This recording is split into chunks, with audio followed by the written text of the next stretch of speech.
Connaisseur averti de la langue et des traditions hellénistiques, l'évangéliste Luc est ouvert aux réalités qui débordent le cadre strict de la Palestine.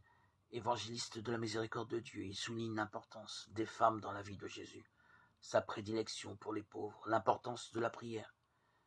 Dans les premiers chapitres de son récit, il a dégagé la véritable grandeur de Marie qui fut de croire, de méditer le mystère auquel lui fut donné d'avoir part et de donner son consentement actif à la parole de Dieu.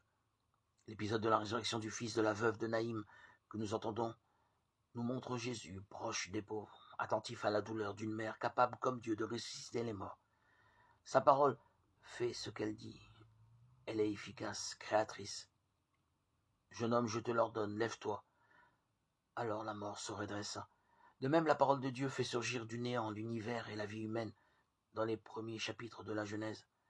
Que la lumière soit et la lumière fut. Le parallélisme est satisfaisant, saisissant et voulu par Luc, car c'est le cœur de l'évangile. Jésus est la parole de Dieu, il est Dieu lui-même. L'évangéliste fait aussi une référence explicite à la résurrection du fils de la veuve de Sarepta par Élie racontée au livre des rois. On sait que les Juifs attendaient le retour d'Élie, le grand prophète de Dieu, enlevé au ciel dans un char. Sur la montagne de la transfiguration, Élie est aux côtés de Jésus avec Moïse.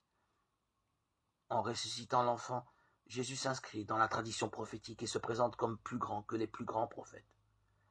La lettre aux Galates a été écrite dans un temps de crise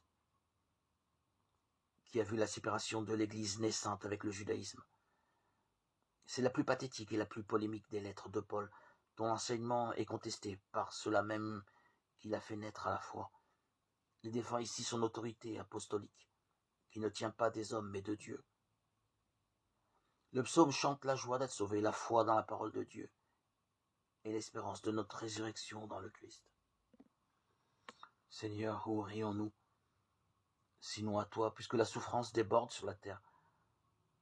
Reproche-nous que la prière y manque tant, mais donne-nous l'esprit qui la suscite.